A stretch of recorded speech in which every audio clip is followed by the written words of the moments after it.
Beijing, on request from Chinese POWs captured in Ukraine to be swapped. Their actions will be assessed. Trump advisors push for tougher stance on Russia, but he is siding with Special Envoy Witkoff. And can Russia sustain war in Ukraine? RSW outlines key challenges. The latest news next.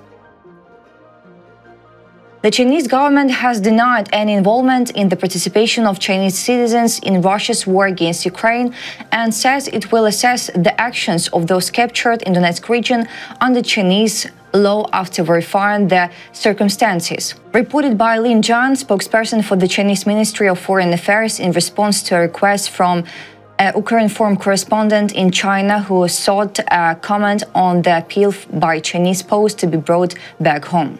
The Chinese government's position is very clear. We've issued numerous warnings and asked Chinese citizens to stay away from armed conflict zones, avoid participating in armed conflicts in any form, and avoid participating in military operations by any side. The conduct of Chinese citizens abroad will be reviewed in accordance with current law, and necessary consular and other measures will be taken. Jian said Chinese authorities are still verifying information about the nationals captured in Ukraine and clarifying the circumstances of their involvement. He added that China's stance on the so-called Ukrainian crisis, China's term for Russia's war of aggression against Ukraine, remains unchanged, claiming Beijing seeks to promote peace talks to end the conflict. We call on all relevant parties to accurately understand China's objective and impartial position and to refrain from political manipulation or using this issue of captured Chinese citizens, Idan, for publicity or self-promotion.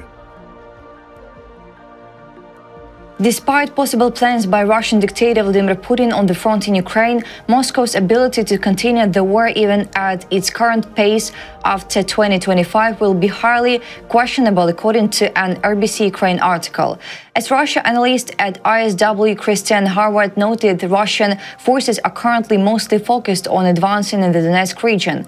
This is because the Russian leadership seeks to occupy the entire territory of the Luhansk and Donetsk regions. Russian forces would likely continue these efforts, especially to take the rest of the Donetsk region in the future, but will struggle to seize Ukraine's fortress belt of heavily fortified cities along the Sloviansk-Kramatorsk-Kostiantynivka line.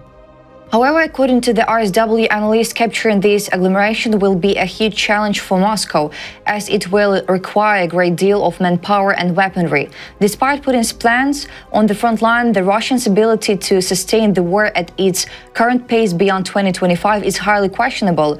Right now, Russia is conducting intensive infantry assaults that result in heavy personal losses. Against this backdrop, Moscow is being forced to offer increasingly large financial incentives to its citizens to recruit enough people into the army to replenish these losses. Russia's ability to continue these crypto mobilization efforts in the medium term is unlikely, as the Russian economy and Kremlin coffers will struggle to continue with these high expenditures.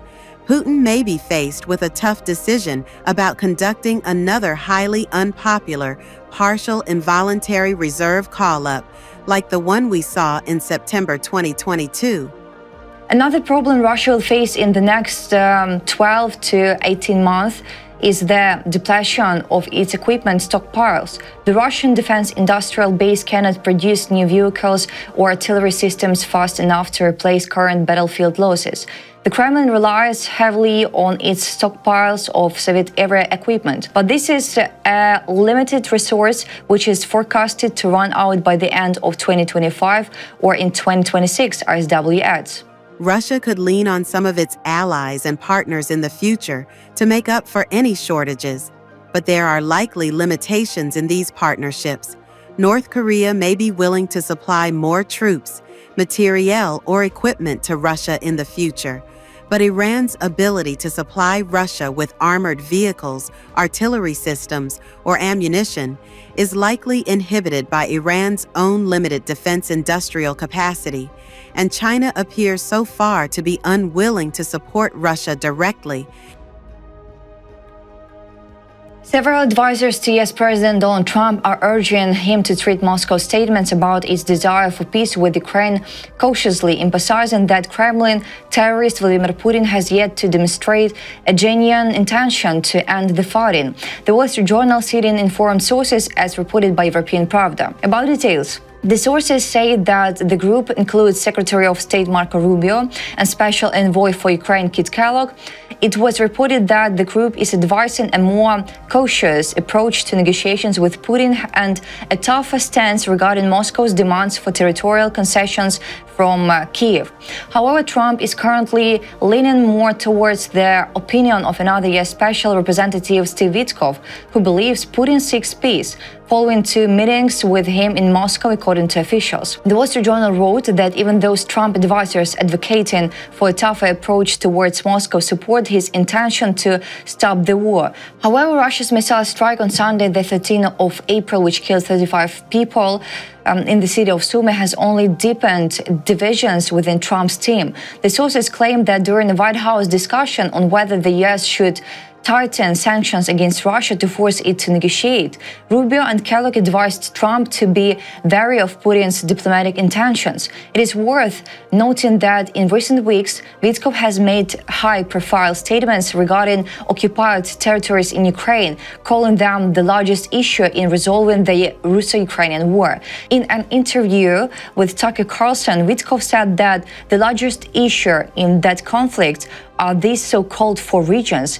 In his view, this includes Donbass, Crimea, Luhansk, and 2 others. Following such statements, Reuters reported that some of the actions and comments made by Witkoff regarding a settlement of Russia's full-scale invasion of Ukraine have drawn criticism within the White House and among Republicans. Kaja Kallas, High Representative of the European Union for Foreign Affairs and Security Policy, has called on European leaders on the 14th of April not to take part in military celebrations in Moscow on the 9th of May, instead urging them to show solidarity with Ukraine, reported by Politico, citing Kallas' statement to journalists in Luxembourg after a foreign ministerial meeting.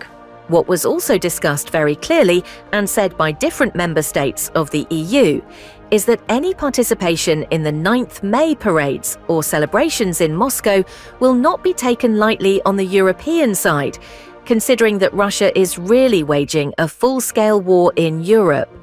Kallas stated that Europe does not want any potential European member state to join in the 9th of May celebrations in Moscow. Politico, citing a Russian media outlet, stated that Russian dictator Vladimir Putin had invited the leaders of China, India, Brazil, Slovakia, and Serbia to the celebrations. In turn, Kallas urged all European member states to visit Kyiv as often as possible to show solidarity and support for Ukraine.